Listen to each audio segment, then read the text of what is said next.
میں آیا ہے کہ مردوں کے لیے سونا پہننا جو ہے وہ اجازت نہیں ہے، لیکن بعض سونا جو ہے زیورات جی تو بعض موقع پہ دفترات میں اس لیے پوچھا کہ میں سونا آپ کہتے ہیں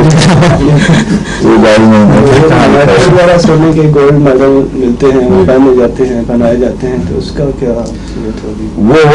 جو دینے والے ہیں انہوں نے اعزاز کے طور پر دیے، اور انسان ان کو پہن کر اپنی زندگی نہیں بناتا پھرتا، یہ وقتی طور پر یوں پہن لینا ان معنوں میں یہ اس مضمون کے منافی نہیں ہے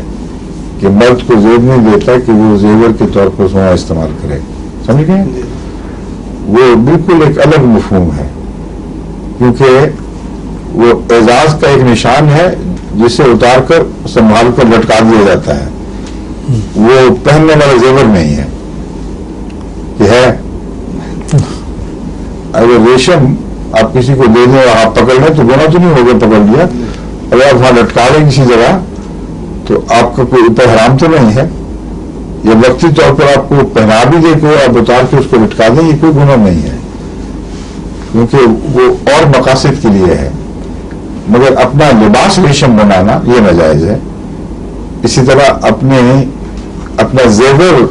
سونے کو بنا لینا، لٹکا لینا گلے میں یا اس قسم کی چیزیں کانوں میں ڈال لینا، مرد باز یہ بھی کرنے لگ گئے ہیں، وہ منع فرمایا گیا ہے۔ افریقہ میں چیف سونا پہن کر آتے ہیں، وہ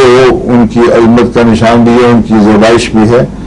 وہ جائز نہیں، قرآن کریم پسند نہیں کرتا، تمام چیفوں میں سونا پہنا ہوتا ہے وہاں۔ یہ اس بات کی علامت ہے کہ ہم ایسے علاقے کے مالک ہیں جہاں سونا بھی ملتا ہے اور ہم صاحب حیثیت لوگ ہیں، ٹھیک ہے؟ آپ بھی افریقہ رہ کے آئے ہیں، آپ نے دیکھا ہوگا